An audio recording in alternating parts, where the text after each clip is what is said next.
Okay, so I think you have gave some thought, and let me tell you the trick to handle this.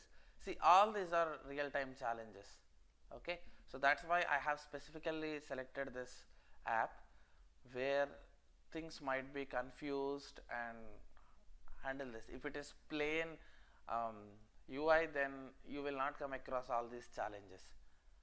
Okay, so now my idea here is, first of all, I'll try to find out names of the product which is displaying on the screen. Okay, now this is the name Air Jordan 9 Retro, and you have ID for it, product name, and this is also having product name. So we already have one step, right? I'll write it here. After scrolling, first of all, I'll take the total number of products present on the screen. So instead of printing it, I'll be taking that into one integer count of the product.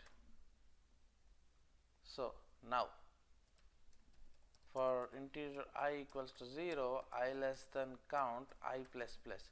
Now I will iterate through each and every product name.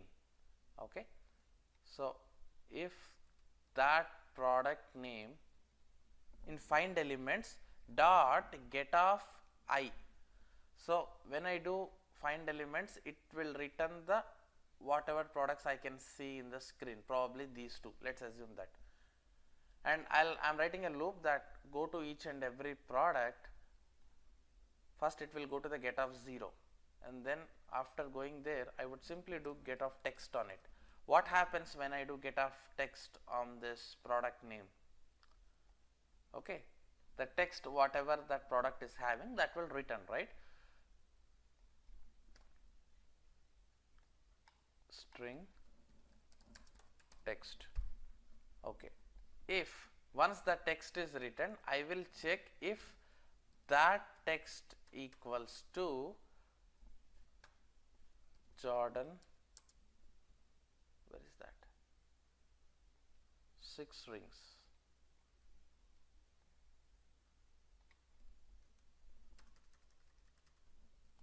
If that text equals to Jordan 6 rings, then now you got an idea that, let's say this is how it's displaying on the screen, and when this step got executed, get me the count of product name, find elements, Appium will return as 2. Okay, now I equals 0, I less than 2. First time it will pull out the 0th index. Get text Air Jordan 9 Retro is written in this. Is it equals to Jordan 6 rings? No. Loop will continue again. This time it will go to this one. It will pull up the Jordan 6 rings. If this matches, now what to do? You need to click on this add to cart button. So you are very clear that it was in the first index, not in the 0th index.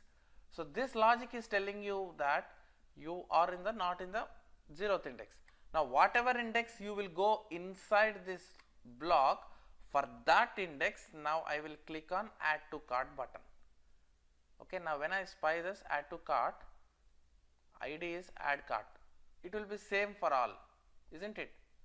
For this also it will be add to cart only, but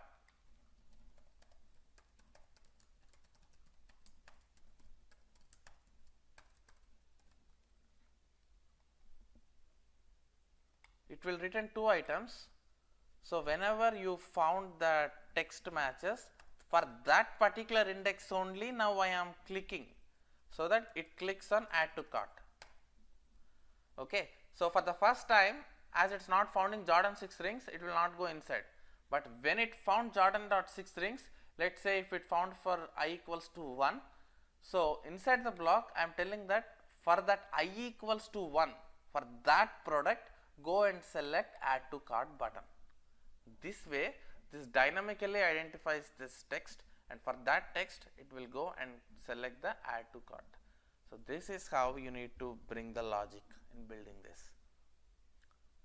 Okay, now Once you click on the add to cart, that's it, right? We are done. And you need to click this checkout button. So let's do that very quick, and then we can wrap this test case. Okay, a button cart.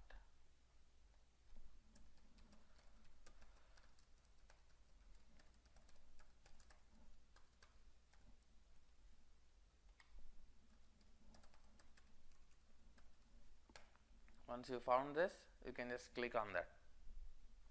Okay, this should not be here, this should be outside of our block. Once you come out of our block, nice. And here, after you found and clicked on that add to cart, let's say it found on the 0th index only. There are total 2 indexes. It found on the first index only, and it clicked on add to cart. So once it is done, our job is done, right? We need not again loop for second time. When we already found in the 0th index, we need not go and again search for first index and second index. So simply write break. So that means whenever it come inside if block, after clicking an add to cart, I'm just breaking this whole for loop here. So we need not go and do iteration for next items. We are done. Our desired add to cart button is found. So break it and come out of this loop and click on the add to cart. Okay. So this should be generalized. Here we are hard coding Jordan 6 rings, and here as well. But ideally you can wrap this whole code into one method and pass a string from your test case to that method, so that today if you pass Jordan 6 rings, this whole code will apply to Jordan 6 rings. If you have another product tomorrow added by your developer, then you can simply pass that string into this method, so that this method will take care of it. I'll try to do this while explaining framework lectures, which we will start very soon. At that time I'll try to make this method generic and call it from some utilities method. Don't worry, I'll do that. So first understand the concept. My main motto here is to make you to get how Appium works. Making it generic, optimizing, that we can do if you know basic Java, or with your experience you will do all this, but learning tool is not easy.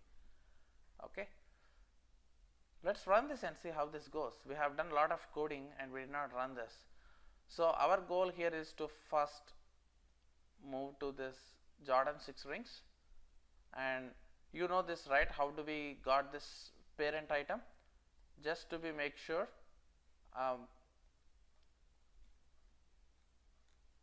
go to the top. Okay, one sec. You should get the whole list right. If the parent item whatever we selected is correct or not, let's have a quick check.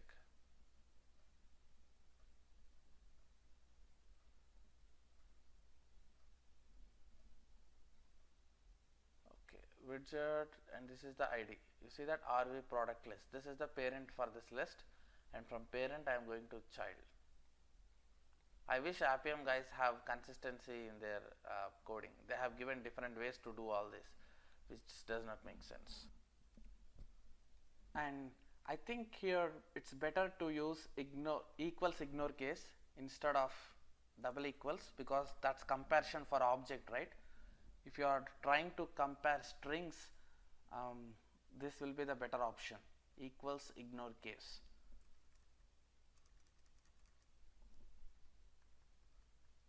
Perfect.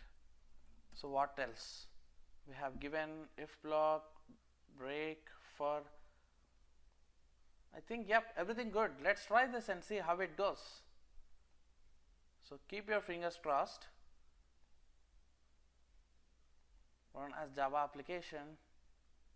Maybe we are using more IDs. Next time we will try to use different locator. Okay, we are more relying on IDs. I'll use XPaths for next lecture, just to have exposure on all different locators. Alright, so where is our Appium server? How does it started? Oh, not this. It's still trying to connect.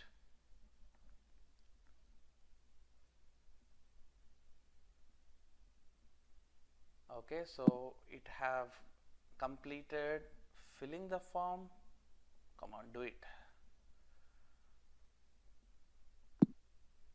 Let's shop. Now scroll down to Jordan 6 rings.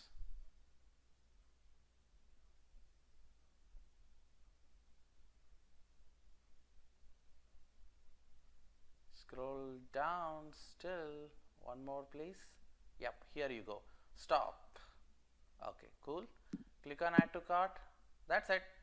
You have successfully selected your desired product, and for that product you clicked on add to cart and you have successfully checked out this. You can see that product displaying here. So same code, try with the previous scroll and see. That may or may not work if you directly go to the child without traversing from parent to child. Just see, try out. Okay. So in the next lecture, let's continue this and see one more interesting scenario. So all the scenarios whatever I wrote here are not pretty straightforward. Everything have some twist. Okay, so that's how carefully I designed that app to teach whatever real-time challenges people face when they automate in their projects.